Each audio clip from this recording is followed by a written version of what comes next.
Vamos orar ao Senhor. Querido Deus, muito obrigado pela graça que temos de estar na Tua casa. Obrigado por mais esse sábado que estamos aqui na Tua companhia. E ao abrirmos a Tua palavra, nós queremos pedir a direção do Santo Espírito. Fala ao nosso coração, Senhor. Nós viemos aqui não para ouvir músicas e ver alguém especial falando, não. Nós estamos aqui porque queremos ouvir a Tua voz e por isso nesse momento nós pedimos que não seja eu quem fale, Senhor, mas que o Senhor pregue nessa manhã. Nós oramos em nome de Jesus. Amém. Podemos nos assentar. Bom dia. Que alegria poder estar com vocês mais uma manhã, mais um sábado na casa de Deus.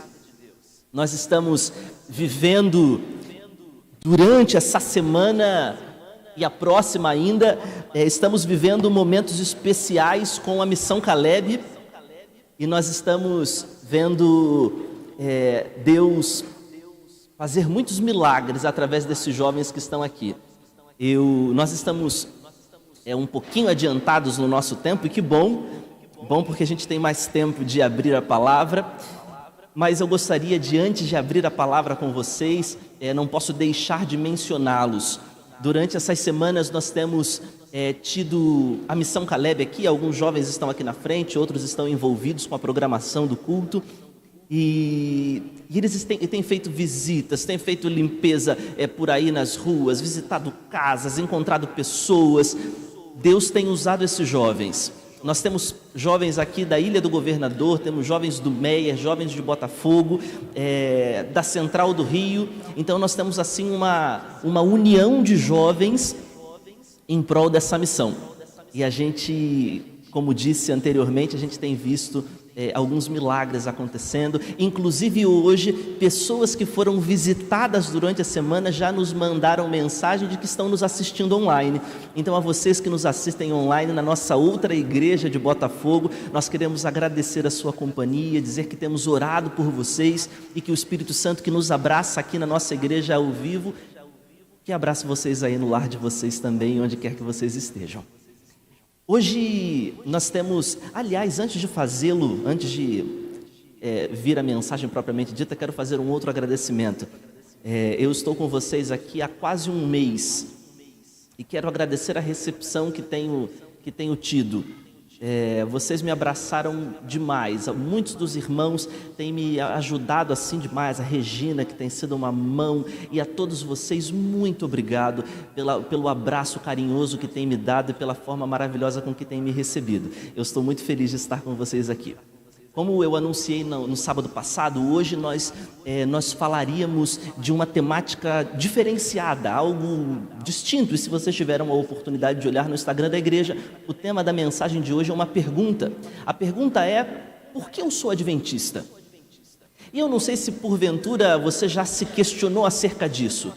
Por que eu sou adventista? Em algum momento da minha vida, eu me perguntei o porquê eu estava me tornando um adventista. Veja, eu venho de uma família judia. No sábado passado eu tive a oportunidade de fazer alguns pequenos comentários com vocês. Aliás, no primeiro sábado que eu estive aqui, eu fiz a apresentação de uma criança em hebraico. No sábado passado dei uma comentada sobre um pouco da cultura judaica. E hoje, propriamente dito, nós vamos olhar para a Bíblia e vamos entender as festas hebraicas e entender como o povo de Israel pensava. Mas, em algum momento, quando estive na minha infância, eu conheci a Igreja Adventista aos 11 anos de idade. E quando conheci a Igreja Adventista, aliás, a minha família já estava um pouco misturada com o cristianismo devido ao tempo que já estávamos no Brasil. Mas a minha família tentou procurar, aliás, o meu bisavô, ele quis se afastar completamente do judaísmo e ele procurou uma religião que fosse completamente distinta. E de fato, ele foi para algo bem, bem diferente mesmo do judaísmo, que foi religião de matriz africana. Ele se tornou pai de santo, bem diferente do judaísmo, bem diferente mesmo, né? Mas uma outra parte da minha família decidiu procurar algo que não fosse o judaísmo, mas que fosse parecido. E aí, a minha avó conheceu uma igreja chamada Igreja Adventista da Promessa. Ela passou alguns anos ali, até que ela conheceu a Igreja Adventista do Sétimo Dia através da Rádio Novo Tempo. Minha avó ficou muito doente, ficou diabética e ela não podia mais ficar sozinha. E ela foi morar com a gente lá em casa. E um dia ela me fez uma pergunta: Lucas, você está indo em alguma igreja? Você está indo na sinagoga? Meu microfone está dando um pouquinho de microfonia. Vocês querem que eu troque? Ok. E aí ela disse: vocês estão frequentando? Eu disse: não e tal, não tenho ido. Ela disse: olha, eu conheci uma igreja e eu vou levar você para conhecer essa igreja. E aí, indo para a praia, nós morávamos ali próximo a Itacoatiara, em Niterói. Indo para a praia, nós vimos uma placa, Igreja Adventista do Sétimo Dia. E ela disse: olha, essa é a igreja da rádio, vamos lá conhecer. E nós dissemos: ok, vamos. No sábado que eu cheguei na igreja, o pastor da igreja estava lá. E aí perguntou de onde nós víamos. Nós dissemos que nós éramos judeus, estávamos ali. Ele disse: poxa, eu tenho uma novidade para contar para vocês. E aí ele disse: olha, eu falo hebraico. E aí eu fiquei impressionado, disse: nossa, o pastor fala hebraico, que legal. E ele disse: olha, eu vou na casa de vocês visitar vocês. Ele foi ligeiro, né? Disse: eu vou na casa de vocês, vou visitar vocês, eu tenho uma novidade para contar. E quando ele chegou na minha casa, ele abriu a Bíblia e ele mostrou para a gente um santuário que nós ainda não conhecíamos, que era o Santuário Celeste. Ele disse: existe um santuário no céu, existe um sacerdote, um sumo sacerdote, assim, assim, assim. E a gente ficou olhando para aquilo, e ele foi mostrando os textos na Bíblia, e pegou no original, e hebraico, pá. E quando ele saiu daquele estudo bíblico, eu já tinha tomado a decisão de ser adventista do sétimo dia. Em um estudo. E aí, eu disse para ele: eu quero continuar estudando. E aí ele me deu um estudo bíblico, e aí a gente, quando já tem uma religião fixa na nossa mente, quando a gente já se acostumou com alguma coisa, a gente demora um pouco mais a entender outras coisas. E nós fizemos um estudo bíblico de quase um ano. E no ano de 2006, quando eu tinha 12 anos, eu desci as águas batismais. Amém. Mas mesmo entrando para o adventismo e cristianismo propriamente dito, eu me perguntava: por que não posso ser judeu acreditando em Jesus? Porque veja, eu, por exemplo, nunca comi carne imunda. Sempre comi o que nós chamamos de comida kasher, que é comida limpa. Eu não sei o que é não guardar o Shabat. Todos os sábados eu sempre guardei. Eu não sei o que é viver uma vida que não seguindo os preceitos da Torá. Por que não ser judeu acreditando em Jesus se é a mesma coisa? Será que eu preciso de fato ser adventista? Me perguntava. E aí veja, o que quero compartilhar com vocês nessa manhã é uma visão pessoal acerca do porquê virei adventista. E gostaria que vocês abrissem o coração para que essa resposta que um dia eu encontrei possa alcançar o coração de vocês também. E aí, ao final dessa mensagem, vocês possam responder assim como eu hoje posso responder o porquê sou adventista. Mas antes de nós entrarmos no texto bíblico, eu gostaria de mostrar algumas curiosidades para vocês. Deixa eu pedir aos meus ajudantes. Eu trouxe para vocês hoje, deixa eu puxar o púlpito um pouquinho para o lado.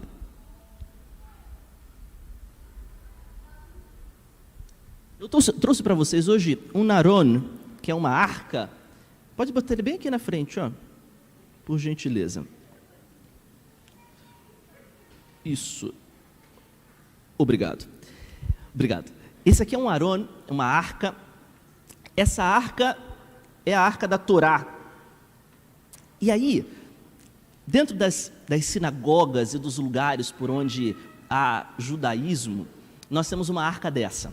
E aqui dentro tem um rolo, que era como os nossos antepassados escreviam, como eles liam e como eles utilizavam os escritos, dos escritos bíblicos. Não só os bíblicos, enfim, todos os escritos, e a gente tem hoje, até hoje, o rolo da Torá. Então, ela sempre fica fechada, aqui dentro está o rolo da Torá. Sempre que vai se abrir o rolo, ou a arca, o aron, se pronuncia uma bênção, que é Baruch atah Adonai Eloheinu melech haolam, que significa bendito sejas tu, nosso Deus, Rei do Universo. E aí, em hebraico, a gente diz assim, Baruch atah Adonai hamevorach, Baruch atah Adonai hamevorach leolam vaed, que é bendizer o Eterno comigo, bendito seja o Eterno para todo sempre. Amém? E nós abrimos o Aron, e aqui dentro tem o rolo da Torá. Eu vou pegar o rolo da Torá para vocês verem.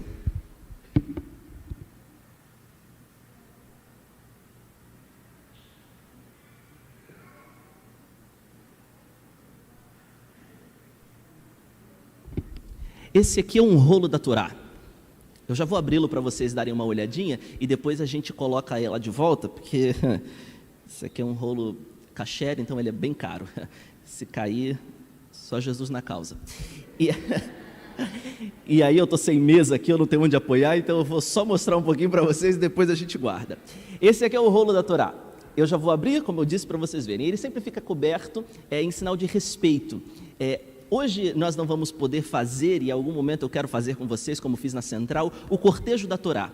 Como que é o cortejo da Torá? Todos os Shabbats, a gente pega esse rolo e nós cantamos uma música que se chama Kimitzion Tetzeh Torá, que é uma musiquinha que fala de onde veio a Torá, que diz que a lei virá de Sião e a palavra de Deus de Jerusalém. E aí a gente canta essa musiquinha que é bem pequenininha, são 2 frases, aliás 3, e aí a gente corteja a Torá. Como que é o cortejo da Torá? A Torá vai passando pelo meio da congregação e as pessoas tocam no manto da Torá e dão um beijinho, em sinal de respeito pela palavra do Eterno, em sinal de amor, né? Pelo texto bíblico que diz que felizes são aqueles que carregam a palavra e bonitos são os pés daqueles que anunciam as boas novas da salvação. E aí nós cantamos essa musiquinha, Kimitzion Tetzeh Torá, o Dvar Hashem Yerushalayim, que a palavra do Senhor virá de Sião, aliás, a lei virá de Sião e a palavra do Senhor de Jerusalém. E aí nós andamos com ela. Deixa eu chamar meus ajudantes novamente aqui, só para a gente abrir a Torá e mostrar para eles como funciona.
Ok, você está vendo, a Torá muitas vezes era escrita, como todas que nós chamamos de kashrut, em pele de cordeiro ou em couro de ovelha, enfim. E aí eles pegavam, dá uma esticadinha nela aqui com muito cuidado. Não precisa desenrolar não, só com cuidado, chega poladinha aqui assim, para não, isso, muito cuidado. E aí eles escreviam, pessoas que nós chamamos de escribas, né? A gente está acostumado a falar escriba, enfim, eles escreviam isso aqui. Como que se escrevia? Uma caneta era utilizada, uma pena, né? uma caneta especial, era utilizada para escrever as palavras comuns em hebraico, qualquer palavra em hebraico, e tinha uma caneta especial para escrever o nome do Eterno. Então, todas as vezes que chega na hora, veja, existem alguns sofrim, alguns escribas, que na hora que escreveu o nome do Eterno, fazia sabe o quê? Chegou o nome do Eterno, ele saía da sala onde ele estava, ele ia ao banheiro, tomava banho, trocava as roupas, voltava para a sala, pegava uma caneta especial e escrevia o nome do Eterno, que são 4 letras. Escrevia Yud, Rei, Vav, Rei. E aí na hora que pronunciava, cantava aquela bençãozinha que eu pronunciei. Baruch atah Adonai hamevorach leolam vaed. Baruch atah Adonai hamevorach leolam vaed. Terminou de escrever, saía botava outra roupa, voltava e continuava escrevendo o texto. Quando chegava no nome do Eterno novamente, saía, trocava roupa, banho, voltava. 4 letras. Não tomarás o nome do Senhor teu Deus em vão. Montavam. E aqui ia sendo escrito todo, esse aqui é um rolo da Torá. A Torá são os 5 primeiros livros da Bíblia. Estava pensando em hebraico. Eu estou aqui, na começa está Bereshit, enfim, está falando em hebraico. Gênesis, Êxodo, Levítico, Número e Deuteronômio. E aí, aqui estão os 5 primeiros livros da Bíblia. E eles escreviam, e aí todos os dias na sinagoga, aliás, todos os Shabbatot, na sinagoga, abre-se o rolo, lê-se a Torá, depois abre o rolo dos profetas, que nós chamamos de Neviim, e depois o rolo dos escritos, que nós chamamos de Ketuvim, e se lê todos os Shabbats, porções, que nós chamamos de Parashot, Parashá, uma porção da Torá, lê um pedaço da Torá, e aí as pessoas escutam em hebraico, depois se estuda esse pedaço. Hoje nós pegamos um pedaço da Torá, uma paraxá, que está em Levítico 23, e nós vamos estudar essa paraxá. Mas se vocês se lembrarem do Novo Testamento, houve um momento em que Jesus se levantou para ler o rolo, e ele leu o rolo dos profetas, Isaías 53, e depois que ele leu o rolo, ele disse: essa profecia se cumpre hoje em mim. Era exatamente dessa forma. Ele se levantava, pegava o rolo, assim como eles estão pegando, na verdade, sozinho, com as 2 mãos, virava de costas para a comunidade, para que todo mundo olhasse para a Torá, ou para os profetas e não para o leitor, estendia e pronunciava as letras que ali estavam. E assim a Torá era lida e exaltada no meio da congregação. Deixa eu só fechar ela aqui para não...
Segura, ação e salva. Nós vamos hoje pegar uma porção da Torá e nós vamos estudar juntos. Então quero te convidar a abrir a tua Bíblia em Levítico capítulo 23. Como eu disse, a cultura judaica é bem peculiar. Nós temos brahot, nós temos bênçãos para todas as coisas. Então, por exemplo, quando a gente vai beber um copo de suco de uva, ao pegar o nosso copo de suco de uva, a gente levanta ele e diz: Baruch atah Adonai Eloheinu melech haolam borei peri hagafen, e bebe o suco de uva. Ao finalzinho a gente ainda fala lechaim, que é um brinde. A gente fala aqui no Brasil é a saúde, né? E bate as taças. Em hebraico nós falamos lechaim, que é a vida, e aí brindamos a vida.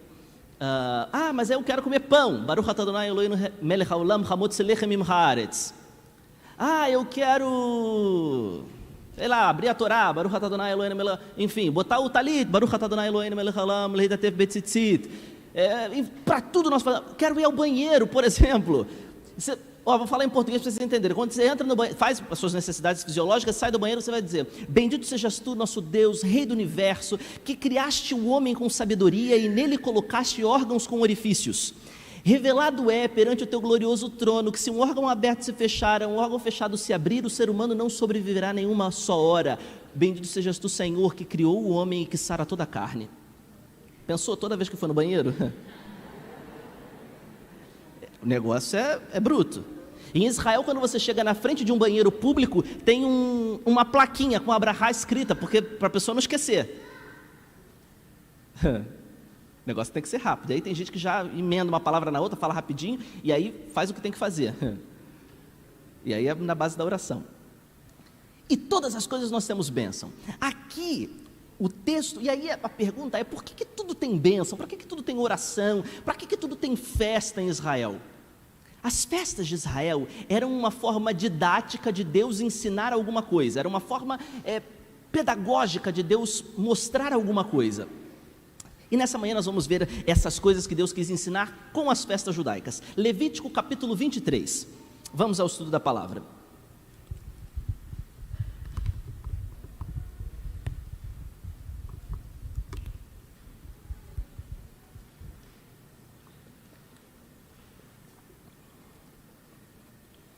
Verso 1, disse o Senhor a Moisés: fala aos filhos de Israel e dize-lhes: as festas fixas do Senhor que proclamarei serão santas convocações, são estas as minhas festas. E aí ele começa dizendo: 6 dias trabalhareis, mas o 7º dia será o sábado de descanso solene, santa convocação, e nenhuma obra servil fareis, é o sábado do Senhor em todas as vossas moradas. Mas espera aí, você está percebendo que o sábado não é uma festa? Porque logo no verso seguinte, lembra que nós explicamos no sábado passado que a Bíblia hebraica e que o judaísmo não pensa na Bíblia em divisão de capítulos, e sim em divisão de perícopes? Lembram disso? Lembra ou não lembra? Ótimo. Quem não lembra, assiste o sermão no YouTube. Então, o texto começou, ele foi para o sábado e agora ele vai dizer: são estas as festas fixas do Senhor. Então ele está garantindo para a gente que o sábado não é uma festa do Senhor. Mas por que ele coloca um versículo sobre o sábado? Veja, a palavra sábado em hebraico é a palavra Shabat. Shabat significa descanso. Então, e todas as vezes que acontecia uma festa, essas festas se chamavam Shabbatot, ou Shabbat Gadol, grande sábado. Porque, na realidade, a gente traduz como grande sábado, mas em hebraico eles estavam dizendo grande descanso. E é por isso que em algumas vezes lá no Novo Testamento você vai ver que está dizendo assim: e Deus não está querendo os seus sábados. E aí muitos dos nossos amigos de outras denominações religiosas dizem para a gente: está vendo, a Bíblia está dizendo que Deus não quer que a gente guarde os sábados. E essa é uma visão equivocada do texto, porque quando a Bíblia fala sábados, a Bíblia está se referindo, em hebraico não é Shabbat, é Shabbatot, está se referindo ao quê? Aos festivais, às festas. Quando a Bíblia fala sobre o sábado do Senhor, ele está no singular e geralmente em letra maiúscula, falando do Shabbat. Então lá no Novo Testamento, quando fala que Deus não quer os nossos sábados, não está se referindo aos sábados semanais e assim aos sábados cerimoniais. E é por isso que o texto já coloca que, olha, o sábado, descanso, porque todas essas festas que seguirão serão considerados Shabbats ou Shabbatot, que significa que serão descansos. Então vamos seguir. São estas festas fixas do Senhor, santas convocações que proclamareis no seu tempo determinado. Primeiro ponto que nós percebemos aqui do texto é que cada uma das festas tinha o seu tempo determinado. Elas não aconteciam, tem nada para fazer, vamos fazer aqui uma Páscoa. Tem nada para fazer, não. Tinha um tempo determinado dentro de um calendário e elas aconteciam neste tempo determinado porque tinha um propósito que a gente vai entender. Verso 5, no mês 1º ao 14 do mês, no crepúsculo da tarde, é a Páscoa do Senhor. Vamos lá, eu vou falar um pouquinho mais rápido para que a gente possa ganhar tempo, tá? Apesar de que a gente tem bastante tempo, mas para a gente ganhar tempo e vocês entenderem o estudo na sua complexidade e magnitude. Vamos lá. É a Páscoa do Senhor.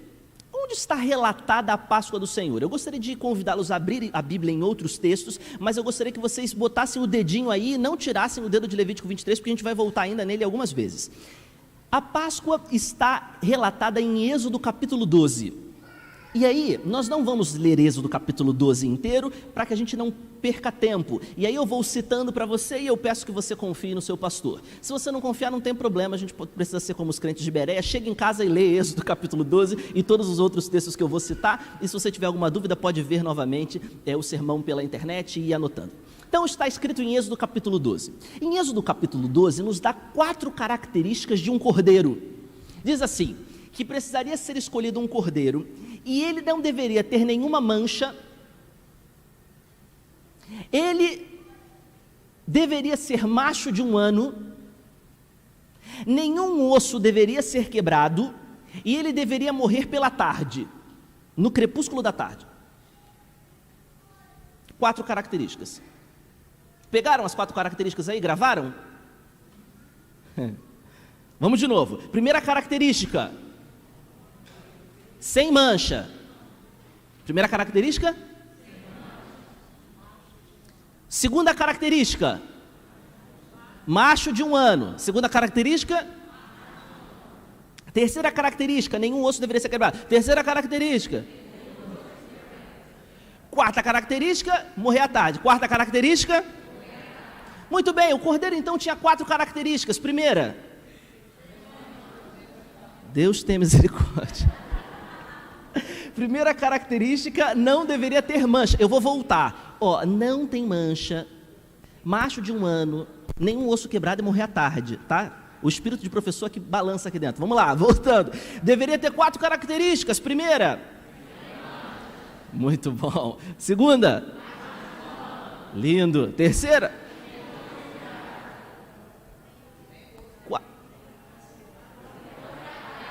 excelente. Muito bom, parabéns. Essas eram as 4 características do cordeiro pascal, ou pascual. Cordeiro pascal. Ele deveria ter essas 4 características.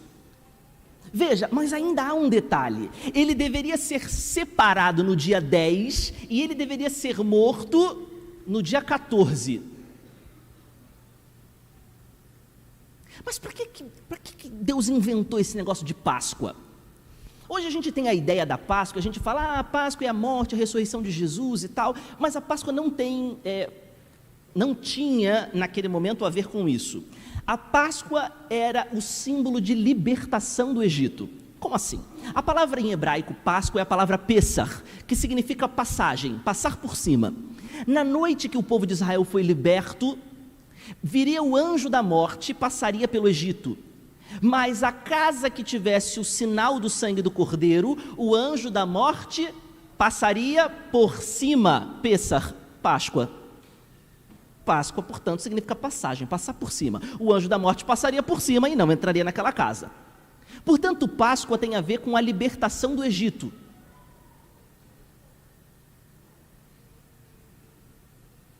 Quando eles saem do Egito, eles fazem a Páscoa. Quando eles entram em Canaã, qual é a primeira coisa que fazem? Páscoa. Mas por que eles fazem a Páscoa ao entrar em Canaã?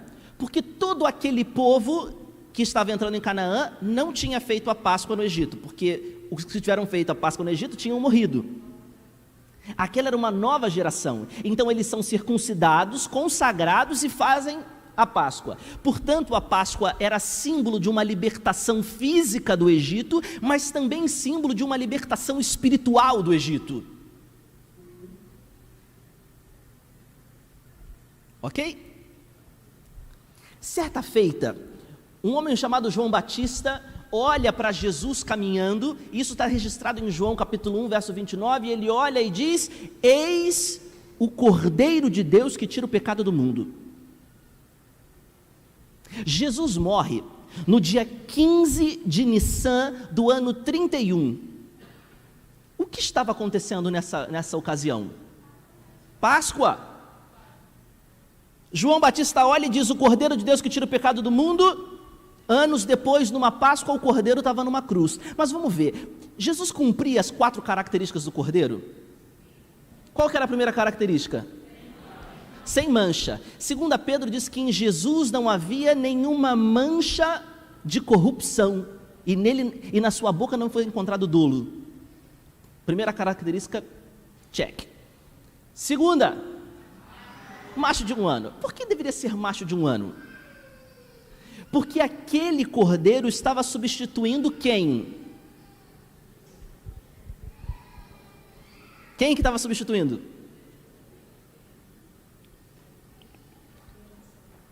O primogênito da casa.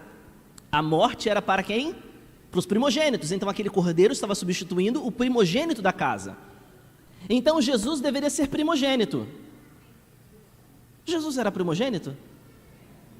Primogênito de Maria, primogênito da criação, primogênito dos mortos. Cumpriu a segunda característica. Terceira característica qual era? Nenhum osso deveria ser quebrado. Atos capítulo 1 diz que quando Jesus estava na cruz, nenhum osso foi quebrado para que se cumprisse a profecia. Quando o guarda, ele leva aquela lança e perfura Jesus do lado, era para ver se Jesus estava vivo. Porque naquele tipo de morte, quando eles cutucavam a pessoa e ela ainda estava viva, eles quebravam as pernas das pessoas para que eles pudessem não ter apoio e eles morriam sufocados com o próprio sangue. Jesus, quando é cutucado, não estava mais vivo, então ele é retirado sem nenhum osso quebrado da cruz e colocado no túmulo, portanto, nenhum osso foi quebrado. Terceira característica, check. Quarta característica, morrer à tarde. Mateus capítulo 27, verso 53, diz que Jesus morreu às 3 horas da tarde. Quarta característica, check. Jesus cumpriu as 4 características do Cordeiro Pascal numa Páscoa. Agora olha que interessante, quando Abraão foi sacrificar Isaque, ele levanta o cutelo para matar Isaque, mas Abraão tinha dito uma frase antes, quando Isaque pergunta: pai, cadê a oferta? E o que Abraão diz? Deus proverá para si o cordeiro. Eles sobem, quando ele levanta o cutelo, o anjo diz: não mata, e o que aparece? Cordeiro. Naquele dia o filho escapa, o cordeiro morre. No momento da Páscoa, Jesus pendurado na cruz do Calvário, o filho na cruz. E o que estava acontecendo 3 horas da tarde, que acontecia todos os dias? Sacrifício no templo. Mas quando Jesus morre, acontece um terremoto. E o que acontece com o cordeiro no templo? Foge. E quem morre? Jesus. Na história de Abraão e de Isaque, o filho escapa, o cordeiro morre. Na história de Jesus, o filho morre, o cordeiro escapa. Cumprindo-se a tipologia com Abraão e cumprindo-se a profecia do cordeiro. Jesus, portanto, cordeiro de Deus. Vamos para a segunda festa. Lá em Levítico 23, verso 6. Ao 15 desse mês é a festa dos pães asmos. Veja, no 14 era Páscoa, na sexta-feira era Páscoa, no sábado era pães asmos. O que era a festa dos pães asmos? Veja, a gente sempre come o pão asmo aqui na Santa Ceia e a gente fala que fermento é símbolo de pecado, mas naquela época ainda não era. Naquela época, na realidade, existia algo que nós chamamos de hametz, que é a fermentação. Mas como que acontecia? Não existia o fermento Flashman que você coloca ali, pá, o pão está pronto.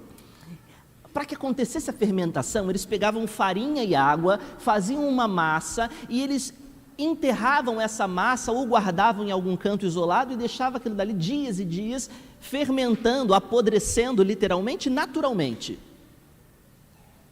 Depois eles faziam uma nova massa, pegavam um pouco daquele hametz, um pouco daquele fermento e colocavam da massa velha na massa nova, sovavam e a massa crescia fermentada. Na saída do Egito não tinha tempo para fazer isso. Então Deus diz para eles: vocês vão sair daqui com o pão da pobreza, para que vocês se lembrem de onde vocês saíram.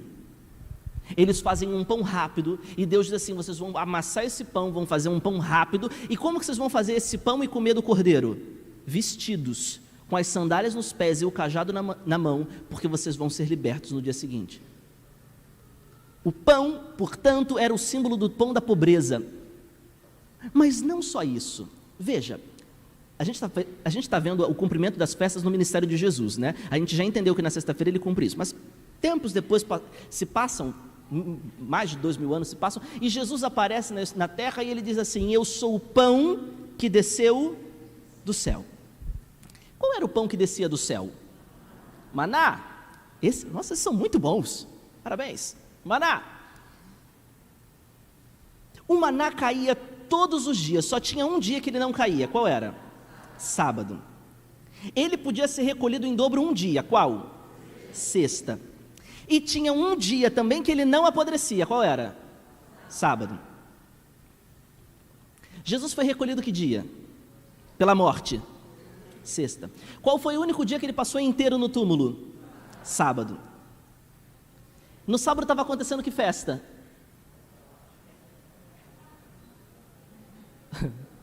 Na sexta-feira foi que festa? Páscoa. No sábado, pães asmos. No dia que ele estava no túmulo, pães asmos. Ele era o pão que desceu do céu. A Bíblia em Atos capítulo 1 diz que o corpo dele não sofreu o quê? Corrupção. O corpo dele não apodreceu. No domingo, ele ressuscita. Mas calma, que vocês vão entender essa ressurreição de Jesus já já. Mas o dia que ele passa inteiro no túmulo e o corpo dele não apodrece, sábado. O pão que desceu do céu, o maná não apodrecia no sábado e era recolhido na sexta-feira. Ele é recolhido pela morte na sexta-feira. Sábado ele passa no túmulo e seu corpo não sofre corrupção. Na sexta-feira ele cumpre Páscoa, no sábado ele cumpre pães asmos. E não só por isso, futuramente Paulo vai dizer que o fermento era a corrupção dos fariseus, era o pecado dos fariseus, e no corpo de Cristo não foi encontrado pecado, portanto, ele também cumpre o requisito de não existir pecado no seu corpo. No sábado ele cumpre pães asmos. Agora vem uma outra festa que para mim é uma das mais bonitas, que é a festa das primícias. Vamos lá. Verso 10, fala aos filhos de Israel e diz-lhes: quando entrares na terra que vos dou e cegardes a messe, então trareis um molho da oferta das primícias da vossa messe ao sacerdote. Esse moverá o molho perante o Senhor para que sejais aceitos no dia imediato ao sábado. O sacerdote o moverá. Qual que é o dia imediato ao sábado? Domingo. Sexta-feira era Páscoa, sábado era pães asmos, domingo era o quê? Primícias.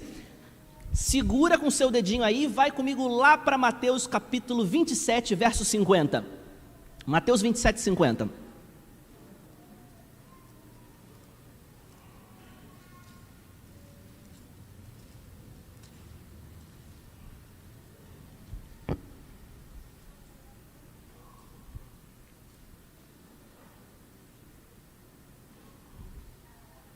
E Jesus, clamando outra vez com grande voz, entregou o Espírito, morreu.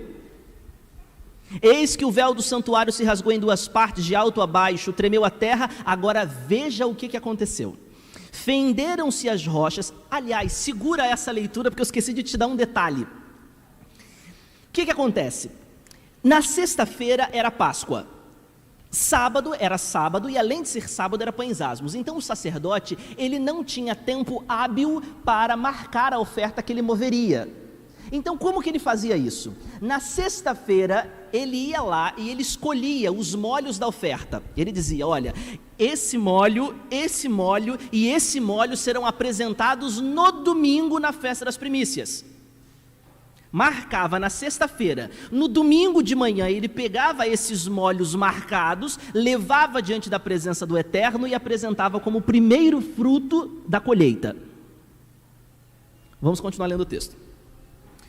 Verso 51. Eis que o véu do santuário se rasgou em duas partes, de alto a baixo, tremeu a terra e fenderam-se as rochas, e abriram os sepulcros, e muitos corpos de santos que dormiam ressuscitaram e saíram dos sepulcros depois da ressurreição de Jesus, entraram na cidade santa e apareceram a muitos.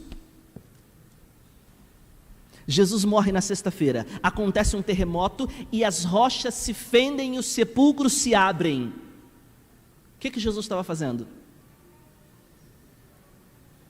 Como sacerdote, o que ele estava fazendo?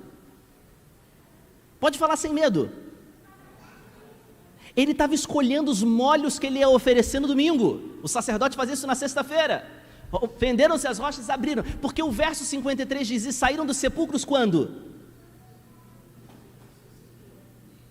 Lê aí, está na Bíblia de vocês. Saíram depois da ressurreição. A ressurreição foi que dia? Domingo. Domingo era que festa? Primícias. No domingo, quando Jesus ressuscitam pessoas que estavam mortas ao redor de Jesus, foram os primeiros a ressuscitarem por causa da morte de Jesus. A primícia da colheita que Jesus vai fazer nesse mundo quando voltar nas nuvens do céu. Na sexta-feira ele cumpre a Páscoa, no sábado ele cumpre pães asmos e no domingo ele cumpre as primícias.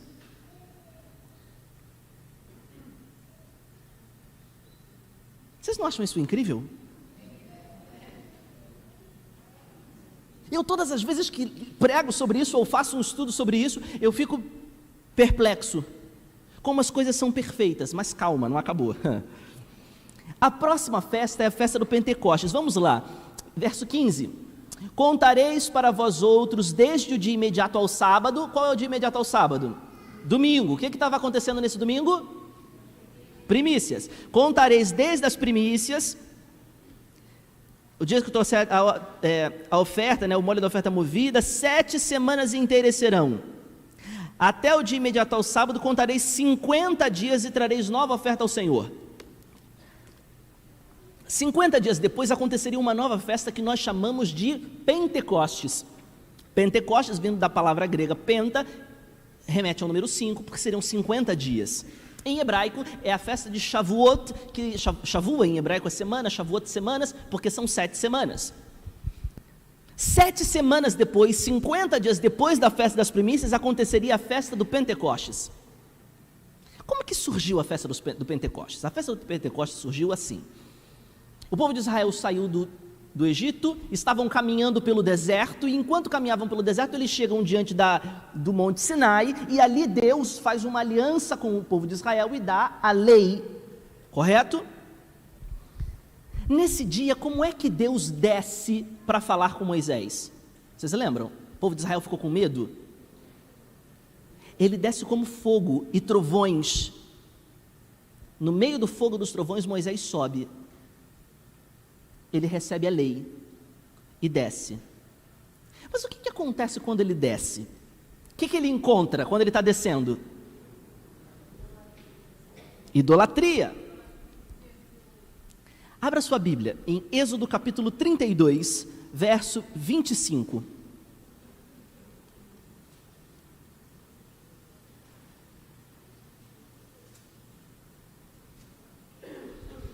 Olha o que acontece aqui.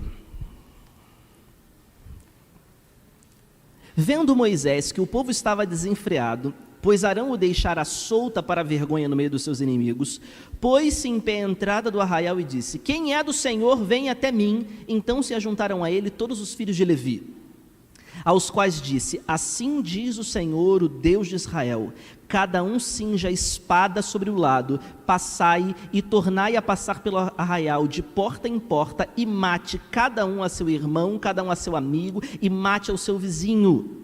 E fizeram os filhos de Levi segundo a palavra de Moisés, e caíram do povo naquele dia, o quê? Está escrito? Não está escrito isso aí não. Lê aí bonitinho. Caíram naquele dia uns 3.000 homens, aproximadamente 3.000. Que estava sendo comemorado ali? Que eu acabei de dizer para vocês. Primeiro, Pentecostes. Agora abre tua Bíblia lá em Atos capítulo 2. Jesus já tinha morrido, Jesus foi ao céu.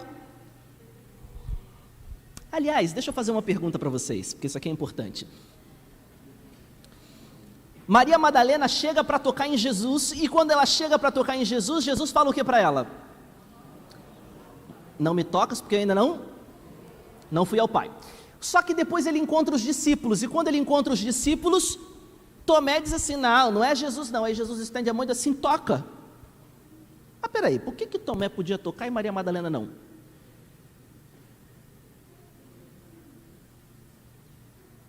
A Bíblia é machista. Então por que não podia tocar? A resposta está na frase de Jesus. Ela diz: não me toca porque ainda não fui ao Pai. Entre o encontro que ele teve com Maria Madalena e o encontro que ele tem com os discípulos, ele vai ao céu. E aí está o texto de Hebreus capítulo 9. Algumas pessoas, os nossos amigos de outras denominações, dizem assim: vocês acreditam que Jesus entrou no lugar santíssimo em que ano?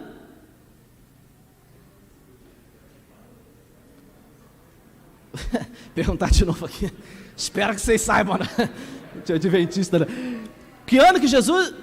1844, exatamente. Foi só um susto passageiro. 1844. Mas em Hebreus capítulo 9 está dizendo que ele entrou uma vez por todas no Santo dos Santos, tendo obtido eterna redenção. Mas Paulo escreveu o livro de Hebreus por volta do ano 70 e está dizendo que ele entrou no Santo dos Santos de uma vez por todas. Então como que ele entrou no Santo dos Santos uma vez por todas lá em Hebreus capítulo 9, se a gente diz que ele entrou no Santo dos Santos em 1844? E aí, adventista?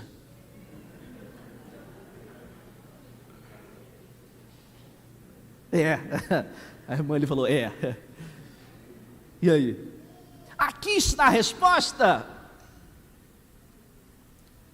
Jesus cumpre Hebreus capítulo 9 nesse momento, entre o encontro de Maria Madalena e o encontro com os discípulos, porque de fato ele entra no lugar santíssimo, como o texto de Hebreus vai continuar dizendo, não através de sangue de bodes ou bezerros, mas através do seu próprio sangue, tendo obtido eterna redenção. Jesus entra no Santo dos Santos naquele dia não como sacerdote, ele entra como o quê? Oferta. Ele entra como oferta, ele era o Cordeiro de Deus que tirava o pecado. Ele entra no Santo dos Santos como oferta. Nós acreditamos que ele entrou em 1844 como sumo sacerdote. Naquele dia ele entra como oferta diante do Pai, e quando ele chega lá, e isso está relatado, sabe onde? Eu peço desculpa, pessoal da câmera, eu ando muito, né? Deus tenha misericórdia. Quando ele chega no céu, na entrada do céu tem os portais, isso está relatado em Salmo capítulo 24, quando ele chega diante dos portais, o que os anjos olham? Ele diz, abriu os portais para entrar o Rei da Glória, e aí os anjos perguntam, mas quem é esse Rei da Glória? Jesus estava com um corpo humano, Jesus saíra aliás, é que é tanta coisa para falar para vocês, a gente vai falando ao longo do ano, quando eu estiver pregando aqui. Jesus tinha corpo? Na terra sim, mas no céu a gente não sabe. Por isso a Bíblia diz, o verbo se fez carne. Ele saiu do céu de um jeito. Quando ele chega no céu, ele chega com um corpo humano. E ele diz, abri, ó portais, para entrar o Rei da Glória. E os anjos olham, é claro que os anjos sabiam que era ele, mas os anjos, de uma forma poética, né? O livro de Salmos é poético, e o escritor estava fazendo uma poesia, e os anjos perguntam, né? Quem é esse Rei da Glória? E ele repete, abriu portais para entrar o Rei da Glória, e eles perguntam novamente quem é o Rei da Glória, e ele pronuncia a frase, eu sou o Senhor dos Exércitos, que venci a batalha. Isso até me arrepia. Ele se apresentou para Moisés como? Quando perguntarem quem é, porque era Jesus, né? Se vocês lerem o livro Parábolas de Jesus, o livro Patriarcas e Profetas, enfim, diz que em meio aos trovões, tal, que Deus se apresentou a Moisés, quem era? Jesus. As teofanias do Antigo Testamento, as aparições de Deus do Antigo Testamento, eram Jesus. Jesus se apresentou para Moisés como? Ah, Deus, quando perguntarem quem é você, o que eu digo? Eu sou. Agora quando os anjos perguntam quem é você, ele diz que é, eu sou o Senhor dos Exércitos, o que venceu a batalha. Aí o portão abre tudo, né? É Jesus. Jesus entra e vai lá no Santíssimo, chega diante do Pai e diz, Pai, eu morri, eu fui a oferta perfeita, o Senhor aceita o meu sacrifício? A primícia já ressuscitou lá na terra, está aceito. E ele faz o quê? Volta para a terra, e passa quantos dias aqui? 40 dias. Mas olha que coisa linda. Quando Jesus vem para a terra, está começando o ministério de quem no céu? Aliás, quando Jesus vai para o céu, está começando o ministério de quem na terra? Espírito Santo. Passa, olha, gente, isso aqui é lindo demais. Jesus foi, voltou, passou 40 dias aqui, já estava completando o quê? Quantos dias que ia acontecer entre as primícias e o Pentecostes? 50. Jesus foi ao céu, fez o que tinha que fazer, voltou, passou 40 dias e agora foi de novo. Quando ele chega lá, está cumprindo os 50 dias. Aqui na terra ia acontecer o quê? Pentecostes. João diz que quando ele tem a visão do céu, ele vê Jesus passeando entre o quê? João capítulo 1. Passeando entre os candeeiros de fogo. Quem é o símbolo do fogo na Bíblia? Espírito Santo, ele passeava ali. Abra sua Bíblia, Salmo 110. O tempo passa rápido, né, gente? Vamos lá, vai dar tempo. Abre aí, Salmo 110, verso 1. E depois a gente vai ler o verso 4. Olha o que está escrito aí no Salmo 110. Disse o Senhor ao meu Senhor: assenta-te à minha direita, até que eu coloque os teus inimigos embaixo dos teus pés. Veja, essa conversa pode parecer um pouco estranha, porque em hebraico está escrito literalmente assim: Vayedaber Adonai lá Adonai. Disse Adonai para Adonai: assenta-te à minha direita. Peraí, Deus falando com Deus, senta à minha direita. Mas como que Deus fala para Deus, senta à minha direita, se é a mesma pessoa? Ou não era a mesma pessoa? Opa, então a conversa aqui está acontecendo entre quem? Entre o Pai e Jesus. Ele diz assim: assenta-te à minha direita, mas você vai ficar sentado aqui para sempre? Não, é até quando? Até que o quê? Coloca os teus inimigos debaixo dos seus pés. E aí vem o verso 4, que está dizendo o seguinte: o Senhor jurou e não se arrependerá, tu és o quê? Sacerdote segundo a ordem de Melquisedeque. Ele está dizendo que ele está entrando no céu como o quê? Sacerdote. Até quando? Até quando os inimigos forem colocados debaixo dos pés. Correto? Ok. O sacerdote ia até que lugar? Santo. E o candeeiro de ouro com fogo estava em que lugar? Santo. Jesus está passeando entre os candeeiros, ele estava sendo ungido sacerdote, segundo a ordem de Melquisedeque no céu. Quem que estava ungindo Jesus? O Espírito Santo. O Pai diz: você é sacerdote, ele passeia entre o candeeiro de ouro e ele está sendo ungido. Ele é ungido sacerdote, e depois de ungir Jesus sacerdote segundo a ordem de Melquisedeque, o que o Espírito Santo faz? Desce. Atos capítulo 2. Rápido, abre rápido a Bíblia aí para a gente poder chegar no tempo. Eu prometi para o meu ancião que está sentado aqui no primeiro negócio que eu não ia passar do tempo. Vamos para Atos capítulo 2. Versículo 1. Cumprindo-se o dia de Pentecostes, achavam-se todos reunidos num lugar, e o que aconteceu? O Espírito Santo desceu sobre eles como o quê? Veio um vento impetuoso. Na minha Bíblia está... Não é impetuoso que está não. Tempestuoso, acho que está na minha. Mas enfim, impetuoso, e encheu, papapá, passa, querido. Vai para o verso 3. E apareceram línguas distribuídas como o quê? Fogo. Opa. Lá no primeiro Pentecostes, Jesus desce como o quê na montanha? Fogo. Agora o Espírito Santo desce como o quê? Fogo. Lá na montanha, eles se pervertem e o que acontece? Quantos que morrem? Quase 3.000. Agora quem vai se levantar cheio do Espírito Santo para pregar? Pedro. E quando Pedro prega, quantos se batizam? Quase 3.000.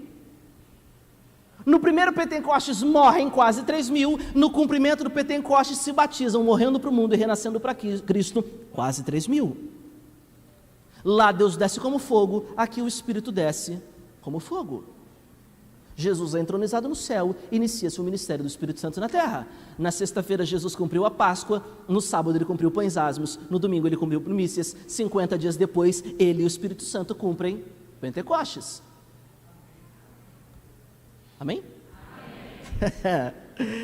Vamos lá, acabou Pentecostes, faltam 3 festas, e essas são mais rápidas. Acabou Pentecostes, vai vir uma festa, verso 24.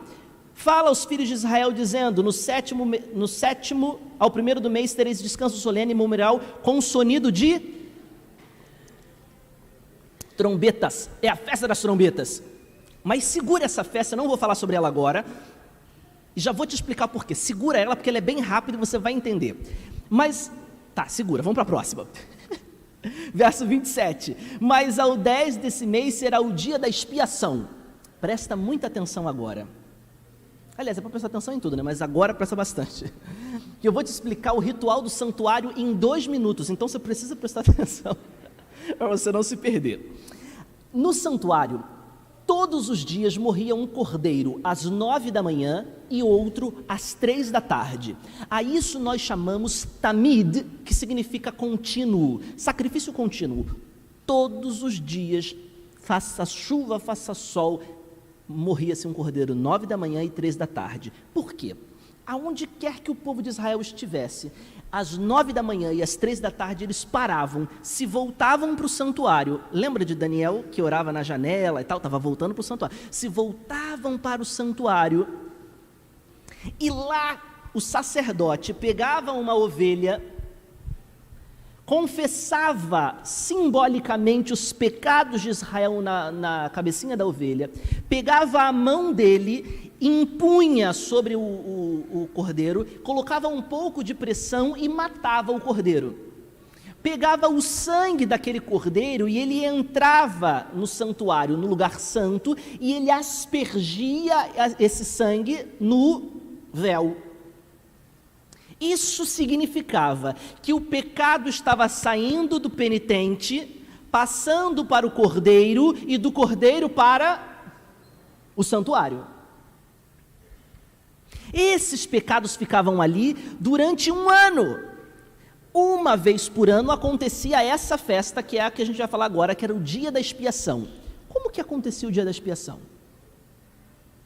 Não morriam os 2 cordeirinhos, quer dizer, morriam no sacrifício contínuo, mas não era esse ritual. 2 bodes eram escolhidos. Jogava sorte, um ia simbolizar o Messias e outro ia simbolizar Satanás. O que simbolizava Satanás era chamado de Azazel. Pegava esse bode chamado Azazel, amarrava na entrada do santuário, deixava ele aqui na entrada do santuário, entrava no santuário. Qual que é o primeiro lugar do santuário? Pátio. Pátio. Pegava esse primeiro bode e no sacrifício do tamid, o contínuo, o que eles faziam? Confessava o pecado, né? E transferia através da imposição das mãos. Dessa vez não, porque essa oferta deveria ser perfeita, sem pecado. Então não transferia. O pecado que tinha que transferir já tinha sido transferido durante o ano.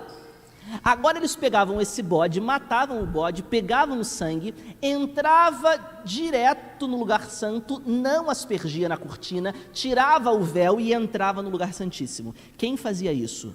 O sumo sacerdote fazia isso. E ele aspergia esse sangue em cima da tampa da Arca da Aliança, que se chamava propiciatório.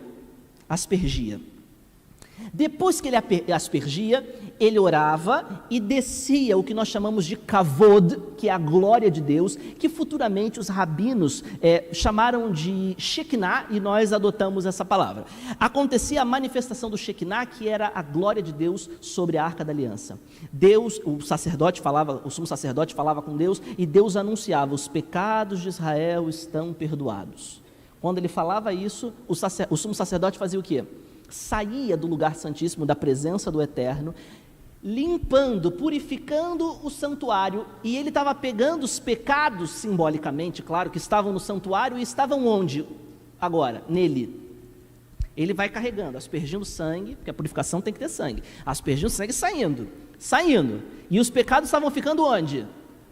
Nele. Aí saindo.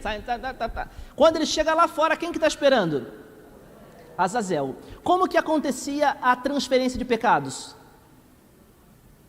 Imposição de mãos. Muito bem, doutor Zairo. O que fazia? Impunha as mãos sobre Azazel, transferindo os pecados para Azazel, pegava Azazel e mandava para o deserto, para Azazel morrer no deserto. Agora veja.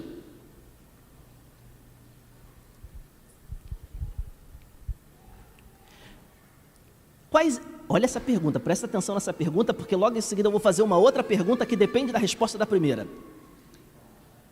O professor faz isso na prova, né? Você errar uma e errar todas, né?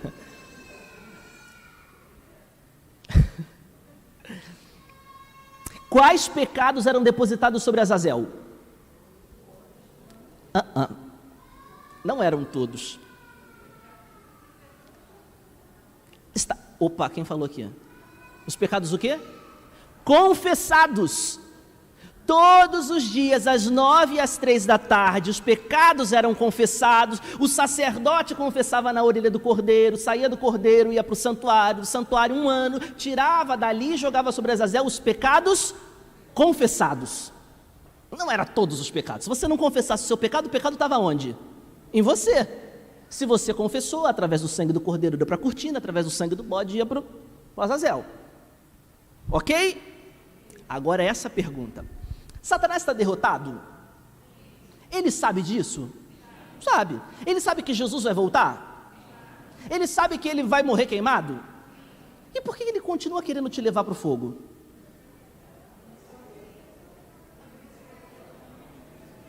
Já se perguntou isso? A resposta está aqui no que a gente acabou de estudar. Qual é o pecado que vai ser colocado sobre Azazel, Satanás? Os confessados. Então, se você confessa e está no céu, quem é que vai queimar pelo teu pecado? Azazel. Agora, se você não está salvo no céu e vai para o fogo, quem vai pagar pelo teu pecado? Você. Quanto mais gente no céu, mais pecado sobre Azazel. Quanto mais gente no fogo, menos pecado sobre ele. Por isso o Apocalipse diz: ai da terra e dos moradores, porque Satanás sabe que pouco tempo lhe resta.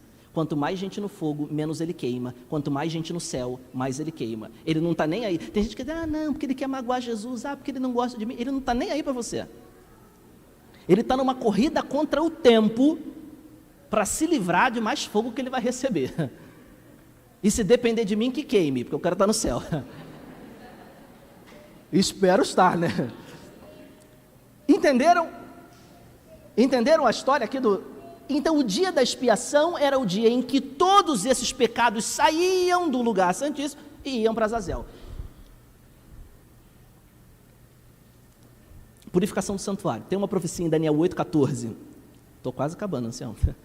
Profecia de Daniel 8,14, que diz assim: em 2.300 tardes e manhãs o santuário será purificado. Depois em Daniel capítulo 9 diz: sabe e entende, desde a ordem para a saída da reconstrução de Jerusalém até o ungido, 62 semanas, e 7 semanas vai fazer a profecia das 7 semanas.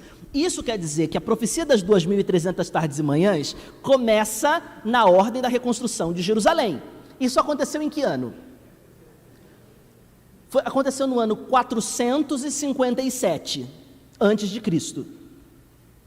Aí conta rápida. Até porque eu sou teólogo e filósofo. As contas comigo têm que ser rápidas. 2.300 menos 457. É fácil. 1844. Aí eu já decorei, que eu já preguei tanto. Na realidade vai dar 1843, se você considerar o ano zero, porque não existe ano zero, existe um antes de Cristo e um depois de Cristo, 1844. A profecia começa em 457, termina em 1844, e o santuário seria o quê? Purificado. Qual que era o dia da purificação do santuário? O dia da expiação.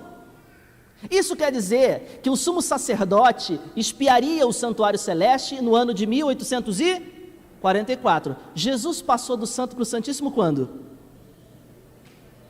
1844. O texto lá dizia para Jesus o seguinte: nossa, isso aqui é lindo demais. Você vai ser sacerdote até que eu coloque os teus inimigos debaixo dos teus pés.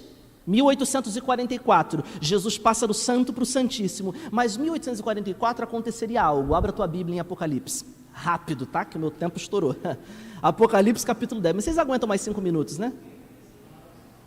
Ah, mais? Então tá bom. Apocalipse, ancião, não fui eu, tá? Apocalipse capítulo 10. Apocalipse capítulo 10. Eu acho que está, é tanto texto na cabeça, eu acho que está no verso 7 ou 8.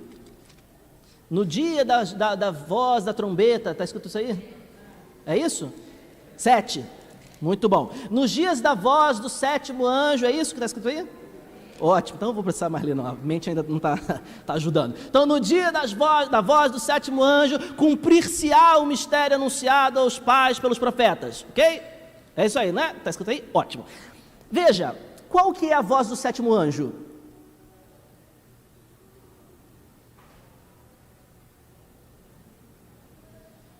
A gente estuda Apocalipse outro dia, né? Tá. A voz do sétimo anjo é a volta de Jesus. Nos dias que Jesus estiver para voltar, antes um pouco, vai se cumprir o mistério dado aos profetas. Mas que mistério que é esse? Continua aí dizendo aí que vi um outro anjo que se achava com um livrinho na mão. Tá lendo aí? Achou? Qual que é o verso? 9? Vi um anjo com um livrinho na mão, tal, e o anjo me disse, vai, toma o livrinho e devora-o, certamente será amargo no teu ventre e doce na tua boca. Eu fui, peguei, tomei o livrinho e na minha boca foi doce, mas no meu ventre foi amargo. Aí o último verso do capítulo, se eu não me engano é o 11, diz assim, e me disse que ainda é necessário que profetize a muitos povos, nações, tribos, línguas e reis. Mas está dizendo o que precisa ser profetizado? Não, né? Tá, então segura, vamos lá. Qual foi o único mistério da Bíblia hebraica que não tinha se cumprido ainda? A profecia de Daniel 8. Não dá tempo ainda de a gente ficar aqui explicando muito, então vamos direto para a resposta. Daniel capítulo 8. Daniel capítulo 8, 14 está dizendo que em 2300 tardes e manhãs o santuário seria purificado. Daniel morre no capítulo 12 sem entender essa profecia. O tempo passa e a Bíblia está dizendo que antes um pouco de Jesus voltar, cumprir-se-ia o mistério anunciado ao profeta. 1844, e que teria uma mensagem doce na boca e amarga no ventre, e que seria necessário profetizar muitos povos, nações, tribos e línguas, mas não diz o que. Em 1844 aconteceu uma mensagem doce na boca e amarga no ventre. Qual foi? Grande desapontamento. Um homem chamado Guilherme Miller começou a estudar a Bíblia e ele disse assim, opa, o santuário será purificado, esse santuário é a terra, se o santuário é a terra quer dizer que Jesus vai voltar no ano de 1844. Juntou-se um outro pastor chamado Samuel Snow e ele fez umas contas e disse 22 de outubro de 1844 e saíram pregando pelos Estados Unidos essa mensagem.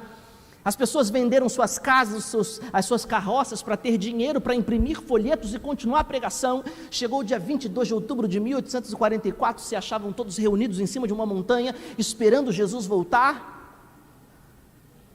E Jesus não veio. A mensagem era doce na boca, mas se transformou em amarga no ventre. Mas seria necessário profetizar muitos povos, nações, tribos, línguas e reis. Mas quem profetizaria? Apocalipse 12, verso 17. 12, 17 vai dizer, irou-se o dragão contra a mulher e foi pelejar contra o resto da sua descendência, que são os que guardam os mandamentos de Deus e têm o testemunho de Jesus.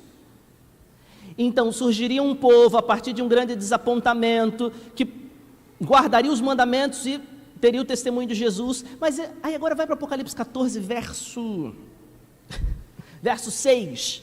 Apocalipse 14, verso 6. Vi outro anjo voando pelo céu, tendo o evangelho a proclamar. Para quem? Para toda tribo, língua, povo, nação. Opa! Lá em Apocalipse capítulo 10 diz que surgiria um povo que profetizaria a muitos povos, nações, tribos, línguas. Agora aí Apocalipse 12 diz que esse povo teria duas características: a guarda dos mandamentos e a fé em Jesus. E agora vem o Apocalipse 14 e diz o que esse povo ia ter que profetizar. Primeiro, temei a Deus e dai-lhe glória, pois é chegada a hora do seu juízo. Opa, chegou a hora do juízo. O juízo começou em que ano? 1844. Dia da expiação, quando Jesus entrou no lugar santíssimo. Quando que acabou o dia da expiação? Ainda não acabou. Jesus hoje está no lugar santíssimo, cumprindo o dia da expiação. Falta uma festa que é a próxima, que é a festa dos tabernáculos, que é a única festa que ainda não se cumpriu. Como que acontecia ela? As pessoas entravam em cabanas lembrando das cabanas do deserto, que eles já não eram mais escravos, agora eles eram homens livres. A festa dos tabernáculos vai se cumprir finalmente quando nós entrarmos no milênio, mas não mais em cabanas, quando nós entrarmos para sempre nas mansões celestiais, em sinal de que nós já não somos mais escravos, mas homens livres. A Páscoa aconteceu 2 vezes na terra, quando eles saíram do Egito e quando eles entraram em Canaã. Jesus, quando celebrou a Páscoa com os discípulos, ele diz, olha, a gente está celebrando agora, mas eu nunca mais vou tomar do fruto da vide até que a gente celebre a Páscoa juntos novamente no reino do meu Pai. quando a gente chegar no céu, depois da liberdade física do Egito dessa terra,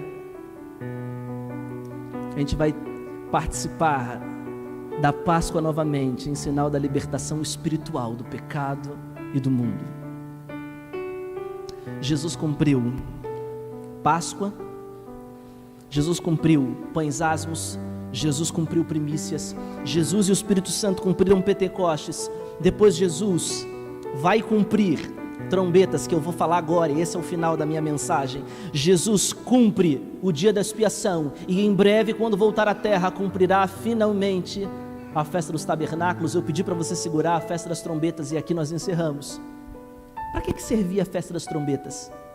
10 dias antes da festa da expiação, os sacerdotes levantavam trombetas e proclamavam que o juízo começaria. A festa das trombetas serve unicamente para anunciar que o juízo ia começar.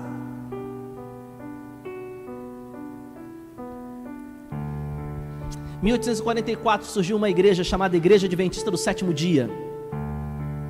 A base da nossa pregação é a palavra de Deus, o centro da nossa pregação é a cruz de Cristo. Através do fogo do Espírito Santo, está vendo que tem 3 chamas? Através do fogo do Espírito Santo nós vamos pregar as 3 mensagens angélicas ao mundo. A primeira mensagem angélica: temei a Deus e dai-lhe glória, pois é chegada a hora do seu juízo. A festa das trombetas servia para anunciar o quê? O juízo. Quem cumpriu a festa das trombetas? Nós cumprimos a festa das trombetas.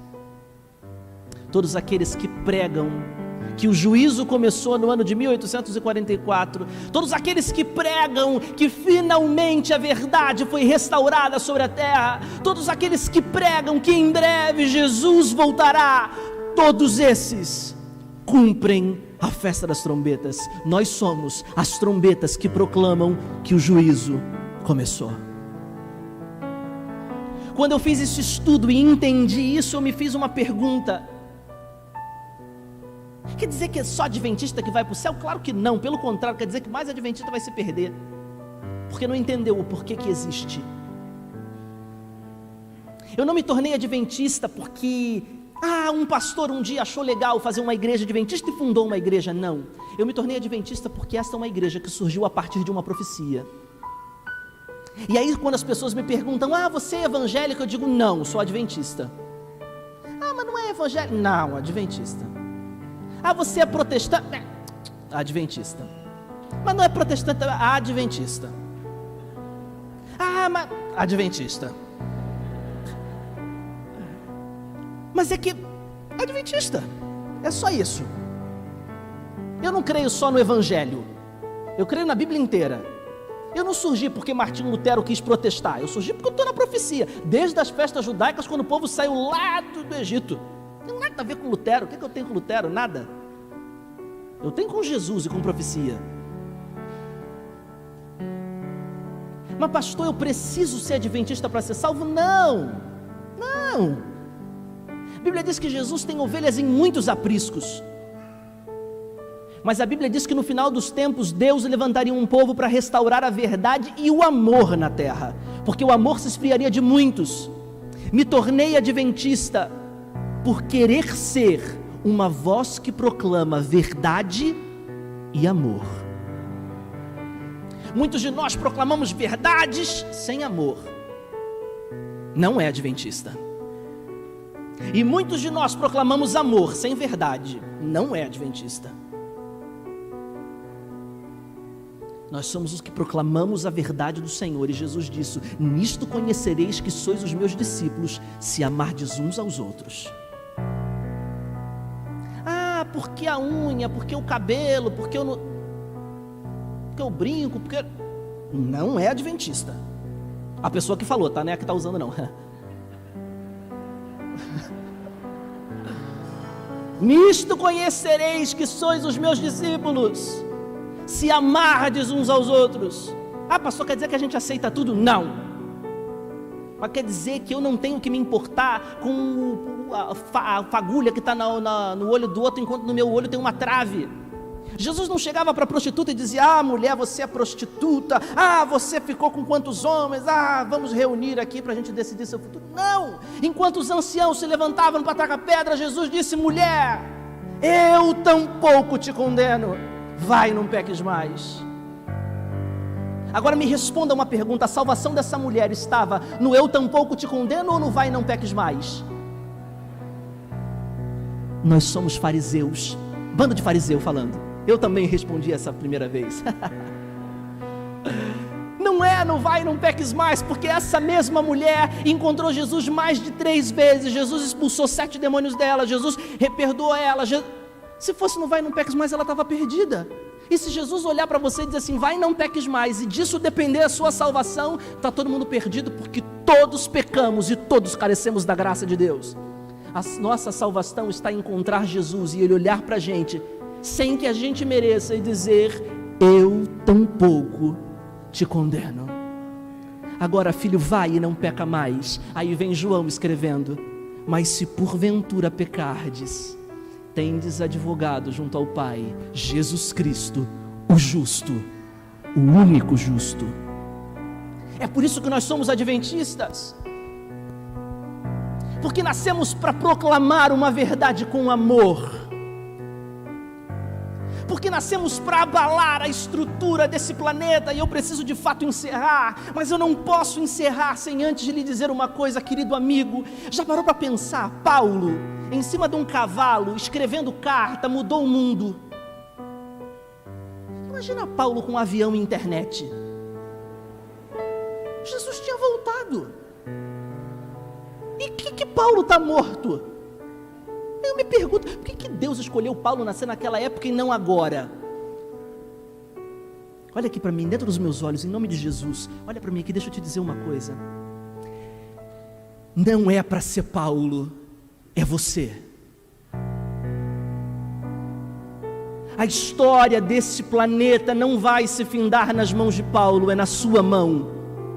Jesus não escolheu Paulo, Abraão ou qualquer outro. Deus escolheu você para ser o que anuncia neste mundo a verdade com amor. Chegará o tempo em que o Espírito soprará sobre a igreja, e quando o Espírito soprar, os nossos filhos e filhas profetizarão, os nossos jovens pregarão, os velhos terão visões. Mas nós não seremos conhecidos por isso. Seremos conhecidos porque restauramos a verdade com amor. Preciso de fato encerrar, mas preciso te fazer uma pergunta. Quer você ser anunciador das boas novas do Evangelho? Quer você dizer: olha, eu quero pertencer a este povo, agora entendendo por que pertenço a ele? E esse é um apelo geral, para quem já é adventista e para quem não é, de dizer diante do céu hoje: Pai, em breve o Teu Espírito vai soprar sobre esse mundo, e finalmente nós vamos terminar o tempo que vivemos aqui com o pecado. Mas até esse dia chegar, faz de mim uma trombeta que anuncia a verdade com amor.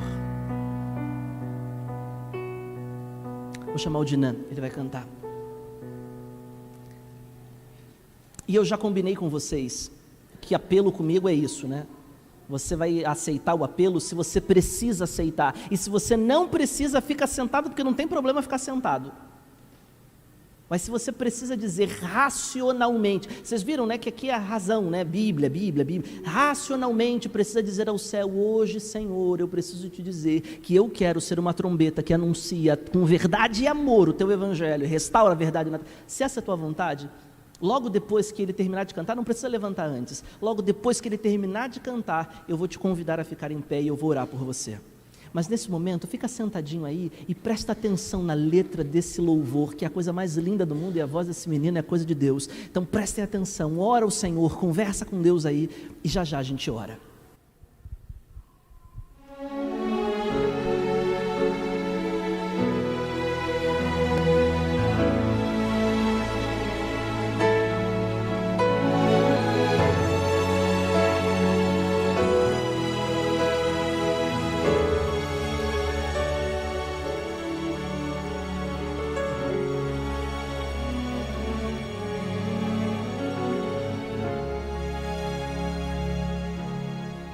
Quando o vento do Espírito soprar, uma chama viva vai aparecer. Nossos filhos e filhas irão profetizar. Nossos velhos sonharão e a igreja mudará. Quando a comunhão for a arma principal e a rotina desses nossos dias sair do seu normal, descerá sobre nós o fogo do Espírito. Viveremos o Evangelho e Jesus Cristo vai voltar. Por que será que ainda não aconteceu? Por que razão não temos fogo a queimar? Pecados escondidos, uma fé adormecida, mandamentos que insistimos em quebrar.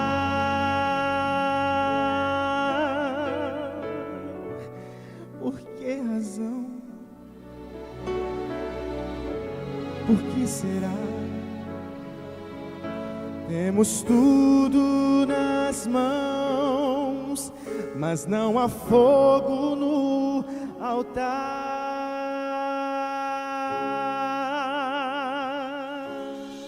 Mas quando o vento do Espírito soprar, uma chama viva vai aparecer. Nossos filhos e filhas irão profetizar. Nossos velhos sonharão e a igreja mudará. Quando a comunhão for a arma principal,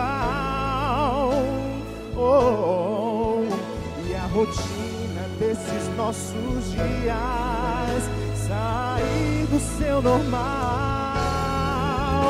descerá sobre nós o fogo do Espírito. Viveremos no Evangelho e Jesus Cristo vai voltar. Viveremos no Evangelho e Jesus Cristo vai voltar.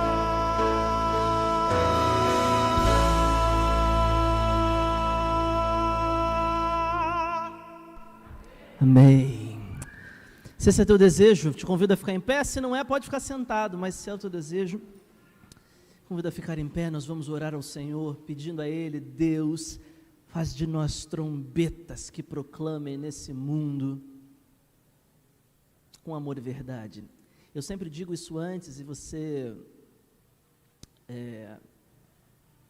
na maioria das vezes todo mundo levanta, e eu repito, apelos não são brincadeiras. Quando a gente se levanta numa igreja, um pastor faz uma pergunta e a gente se levanta, a gente não está levantando porque o irmão do lado levantou, a gente está levantando diante do céu e do inferno. Portanto, levantar-se é muito importante, como muito perigoso. Tomar uma decisão diante do céu é muito importante. E a Bíblia diz que é melhor não fazer um voto diante de Deus se você não for cumprir. Então pense bem ao levantar-se num apelo. Nós vamos orar ao Senhor. Querido Deus,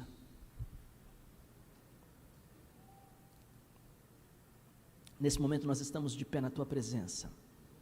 E alguns estão sentados na Tua presença também. Para alguns de nós, a gente entende que chegou o momento de tomarmos essa decisão, e outros entendem que ainda não estão prontos para essa decisão. Mas como Teu servo, como ministro do Teu Evangelho, eu suplico a Tua bênção sobre todos nós que estamos de pé e sobre todos nós que estamos sentados. A decisão que tomamos hoje, de sermos trombetas que proclamam a Tua mensagem de verdade e amor, que nesse momento seja registrada nos livros do céu. A Tua palavra diz que tanto o querer quanto o efetuar provém do Senhor. E se depender de nós, Pai, nós não vamos fazer porque nós somos frágeis, débeis e falhos. Mas nesse momento nós queremos pedir que o Espírito Santo de Deus tome a nossa vida e o nosso coração. E que as nossas ações possam ser direcionadas por Ele. Para que a gente olhe para o mundo com amor e misericórdia. E que a verdade nos acompanhe. Obrigado porque o Senhor está no lugar santíssimo intercedendo por cada um de nós. Mas nós queremos pedir que no tempo determinado o Senhor saia daí e volte, porque nós não aguentamos mais esse planeta e queremos viver a eternidade contigo. Toma-nos nas tuas mãos. Eu encerro, Senhor, este culto, estendendo a minha mão sobre o teu povo e proclamando sobre eles a tua bênção, para que o Senhor escreva o teu nome sobre cada um deles. יברכך אדוני וישמרך, יאיר אדוני פניו אליך ויחונקה, יישא אדוני פניו אליך וישם לך shalom. Que o Senhor te abençoe e te guarde. Que o Senhor faça resplandecer o seu rosto sobre ti e tenha misericórdia de ti. Que o Senhor sobre ti levante o seu rosto e te dê a paz. Em nome de Jesus. Amém.